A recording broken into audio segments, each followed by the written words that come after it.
Agora, diretamente de Portugal, vamos ouvir Rogério Lima, consultor de BIM e IA, da Aecotec e diretor acadêmico do Ziggurat Institute of Technology, para apresentar a palestra IA generativa ou design generativo, diferenças e oportunidades.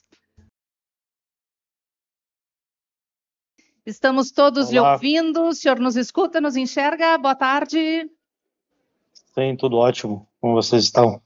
Sejam muito bem-vindos. Estamos todos aqui lhe escutando já, seu Obrigado. Rogério. Uma ótima palestra para o senhor. Obrigado. Olá a todos. Muito obrigado pelo convite, obrigado por participarem aqui deste evento. Deixe-me só compartilhar aqui a tela rapidamente. Perfeito. Bom, pronto. Então, eu vou falar um pouco para vocês aqui a respeito de IA generativa e design generativo. Tenho que cronometrar aqui meus 20 minutos, para não atrapalhar o evento. Então, o que realmente vem ser essas duas coisas? Qual a diferença entre uma e outra? Quais são as oportunidades que a gente tem ao utilizá-las? Então, eu sou arquiteto e urbanista, sou doutorando na Universidade de Lisboa, tenho mestrado aí pela UFRJ, hoje moro aqui em Portugal. E sou diretor acadêmico do Master Internacional em BIM Management e também founder e consultor da Aecotec, que é uma empresa que presta consultorias tanto na área de inteligência artificial quanto na área de BIM. E tenho também um podcast chamado BIMverso. Nesses QR codes que vocês veem na tela, dão acesso a estas funções. Então, eu queria começar com esta imagem que acredito que todos vocês já viram, de um filme baseado nos escritos de Isaac Asimov, chamado Eu, Robô. Nesta cena deste filme, o robô é preso porque ele está suspeito de ter matado uma pessoa e ele começa a ter um interrogatório ali, né? Então, o robô diz que teve sonhos, que teve emoções, etc. E o Will Smith, que é o adversário dele, por assim dizer, faz uma pergunta interessante, que é assim, um robô pode compor uma sinfonia? Um robô pode pintar uma bela obra de arte? Então, fazendo alusão a esta geração, essa IA generativa que nós temos hoje. E aí o robô responde, e você pode, detetive? Nesse momento ele fica extremamente pensativo porque, na real, ele não pode, ele não faz, ele não sabe fazer isto, dentre diversas outras coisas. Então, seria possível um robô ou uma máquina desenvolver um projeto, trazendo isso para a nossa realidade? Então, é sobre isso que a gente discute um pouco aqui. Será que é possível termos um sistema capaz de produzir projeto? Vamos ver se é possível.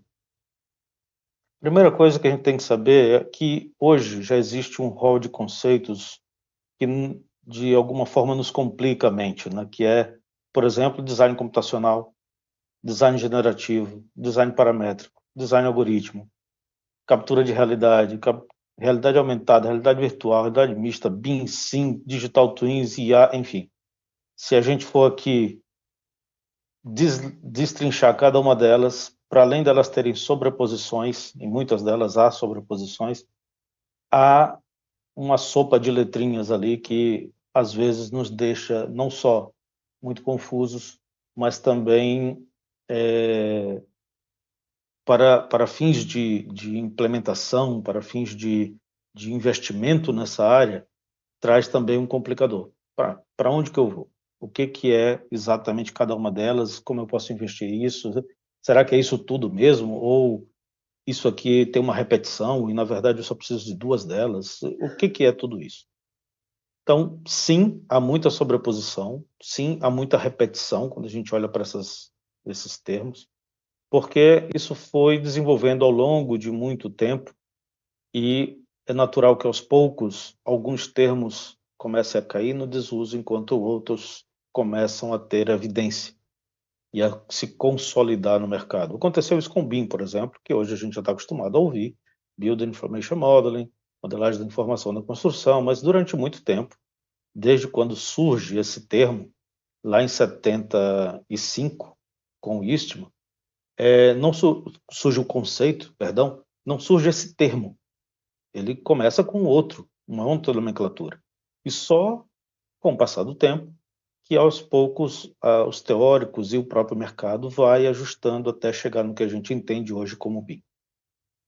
E a mesma coisa acontece com os demais. Então, falando do que nós viemos aqui para conversar, o design generativo. O que vem a ser isso? Ele é um método indireto de projeto. Isto é, em vez de eu me debruçar sobre uma solução, eu me debruço sobre criar um sistema que gere soluções. Então, eu vou criar um sistema que depois, submetendo a uma situação similar, não precisa ser exatamente igual, ela pode ser só similar, que tenha parâmetros similares, esse mesmo sistema me dará respostas. Tá? Então, por exemplo, isso aqui não tem, o que vocês estão a ver, não tem absolutamente nada de IA. Ele é só um sistema gerativo para a criação de estacionamentos, onde você, alterando o perímetro do determinado zona, ele recalcula a posição do estacionamento. Tá? Então, há um algoritmo que foi criado para desenvolver essa solução de criar estacionamentos com ruas, acessos e etc. E à medida que eu vou ajustando esses parâmetros, ele reorganiza o estacionamento para mim. Zero IA, tá? Só sistema gerativo, ou um design gerativo puro, por assim dizer. Aqui temos um outro exemplo que foi feito por uns alunos nossos. Deixa eu passar aqui um pouquinho mais rápido,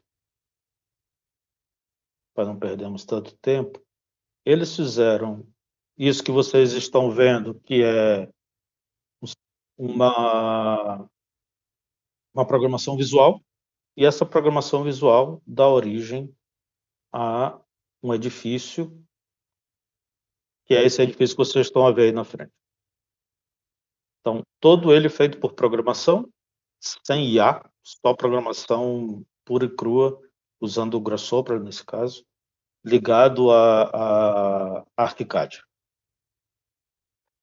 Então, este é um exemplo de como, são dois exemplos, aliás, de como é possível a gente criar soluções de projeto a partir da criação de um sistema. E aqui eu apresento rapidamente para vocês um outro exemplo que eu venho a trabalhar aqui em Portugal, que é a respeito do sistema de pré-fabricação feito com uma técnica chamada de concreto de cânhamo. Então, o cânhamo é tratado, é uma planta, né, que ela é tratada, e com ela, algumas misturas, se chega a um concreto. E aí esse concreto cria um sistema construtivo que está sendo usado, então, para fazer casas pré-fabricadas. Então, o que a gente fez em termos de sistema gerativo é chamado, nesse caso, de mass customization, ou customização da produção em massa. Isto é, eu quero fazer casas pré-fabricadas, mas eu não quero todas iguais. Eu quero adaptá-las à realidade do cliente. Como é que eu faço isso sem prejudicar a minha produção em série? Isso é o que trata o sistema de design gerativo chamado de mass customization. Então, ele trava alguns aspectos que são cruciais para o orçamento, por exemplo, e destrava outros que permitem adaptação às necessidades do cliente. Então, a gente começa identificando cada ambiente, as suas características, as correlações entre eles, transforma isso em uma espécie de algoritmo que a gente chama de shape grammar. Esse sistema é um tipo de sistema gerativo, onde você tem formas e tem regras aplicadas a cada forma dela, e essas formas são paramétricas. Então, à medida que eu avanço em uma regra, ela gera novas formas. Então, isso, como tudo é paramétrico, eu consigo adaptar isso a cada realidade. Então, eu consigo ter organizações diferentes de plantas a partir da aplicação dessas regras, segundo o mesmo conceito gerador. Então, o sistema como um todo vai ter peças iniciais pré-fabricadas, como paredes, parede com uma porta, parede com janela, parede com duas janelas, enfim, tem várias peças já, componentes já pré-fabricados, que o nosso sistema faz é pegar nesses componentes e fazer uma análise e também a composição deles, a ponto de que, com uma mesma planta gerada sobre a ótica lá da gramática da forma, a gente consegue soluções diferentes em cima de uma mesma planta. Tá? Então, o design gerativo, você consegue personalizar a plataforma completamente para você.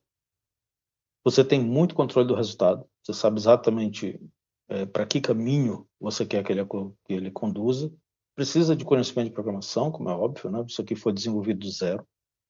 E geralmente é focado em alguns aspectos do projeto. Não é para deixar ele fazendo o projeto e tomar café. Não é assim. A gente foca, nesse caso aqui, é o space planning, né? A distribuição espacial de como essa planta será adaptada a cada realidade do cliente. Depois, outros sistemas compõem fachada e outros detalhes. Tá? E aí a gente entra no outro item, né? Que é da inteligência artificial. Então, a inteligência artificial é uma área da computação que se dedica especificamente para o desenvolvimento de algoritmo capaz de simular o processo cognitivo humano, e a IA gerativa é uma parte disso. Então, nesse gráfico a gente consegue ver a IA gerativa como sendo uma parte integrante do deep learning ou do aprendizado profundo. Tá? Então, a ideia dela é criar coisas ou conteúdos originais, seja texto, imagem, áudio, qualquer coisa assim, a partir do que ela foi treinada.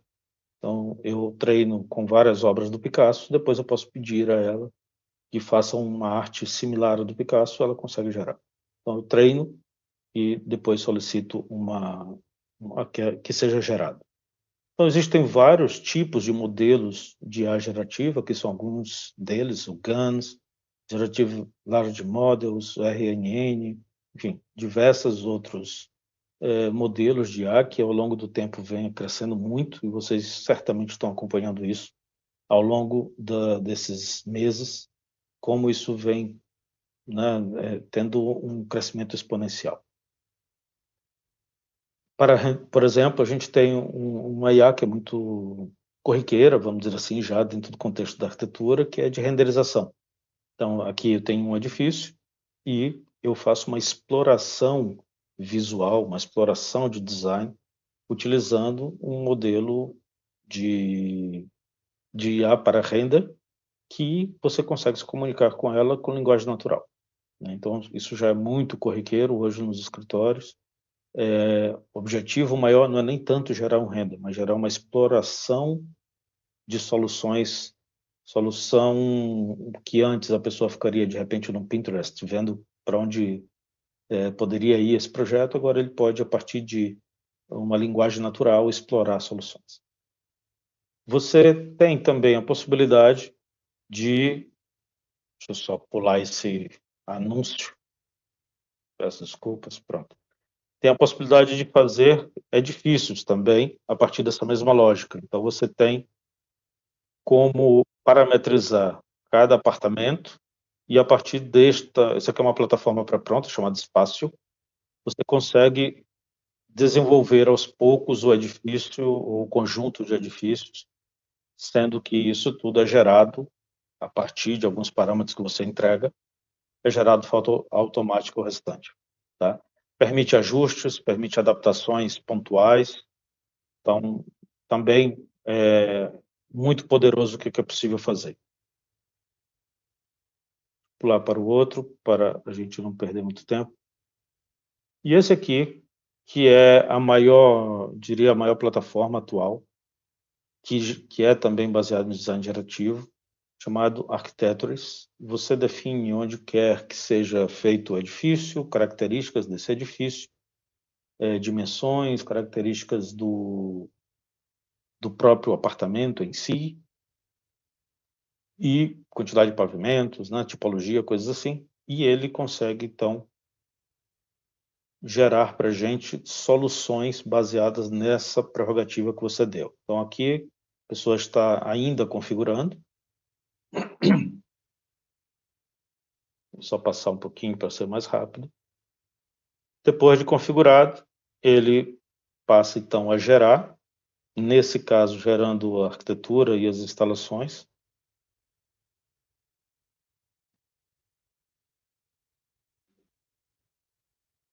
E ao fim de um tempo, isso é bem rápido, tá? Ao fim de um tempo, você pode baixar o memorial descritivo do projeto, estimativas de custo, você pode baixar as plantas técnicas, que são editáveis, inclusive, você pode fazer ajuste, e o modelo também, tridimensional, o modelo BIM, isso aqui são as plantas técnicas, você pode baixar o arquivo em CAD, em Revit, aqui ele dentro do Revit.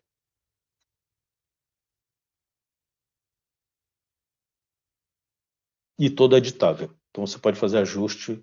Se não gostou mesmo daquilo que ele gerou, você usa aquilo só como estudo preliminar e faz o ajuste que você deseja. Tá? Então é uma solução também muito interessante para agilizar o nosso trabalho.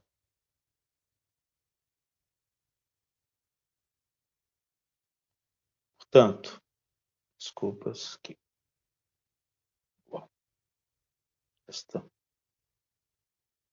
Portanto, a IA gerativa, que são esses últimos exemplos que eu dei para vocês, normalmente são plataformas prontas, você pode montar, mas requer um conhecimento muito mais aprofundado de programação.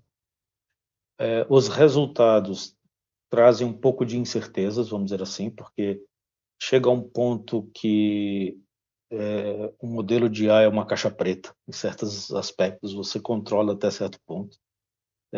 Dali em diante é difícil saber qual vai ser o resultado na minúcia, por isso que muito dessas plataformas, ao término da geração, ela permite que você edite, porque aí sim você vai na minúcia e consegue fazer a tua adaptação, mas o tanto que ela já economizou para ti de tempo, vale a pena, né? Normalmente são plataformas fáceis de usar, né? Você pode usar para explorar resultados, e claro, é possível montar do zero, desde que você tenha um bom histórico de dados, né? Eu preciso treinar a IA, então eu preciso do histórico de dados. A depender do tipo de modelo de IA que eu vou usar, eu preciso de mais ou menos dados, aí depende do que é o resultado que eu queira ter, mas de tal forma que ambos os sistemas, tanto o design gerativo quanto uma IA gerativa, trazem para a gente uma vantagem em termos de produção, né? Uma vantagem em termos de eficiência. Qual utilizar depende de cada projeto. Tá? A ideia é que um especialista analisa a tua demanda e faz, então, a orientação de que caminho percorrer. Por exemplo, naquele exemplo do Kahneman, estamos, por enquanto, apenas em design gerativo. A gente ainda não implementou nada de IA, mas sabemos que vai chegar um momento que isso vai ser inevitável. A gente vai caminhar para isto. Por que não já puxou até agora? Simplesmente custo, porque fazer já direto em IA levaria um tempo maior e um custo maior. E como a gente precisa arrancar logo com alguma coisa, a gente iniciou pelo design gerativo. Essa foi a estratégia desse trabalho. Não significa dizer que todos são assim, tá? Mas é para dizer que ambas as soluções nos dão grandes oportunidades, trazem muita vantagem, mas precisa ser analisado caso a caso para saber por qual adotar, ou se as duas, ou se uma das duas. Agradeço imenso a disponibilidade, o convite também, espero que vocês gostem do evento, e daqui a pouco eu volto para a gente ter a sessão de perguntas e o debate, tá bem? Muito obrigado.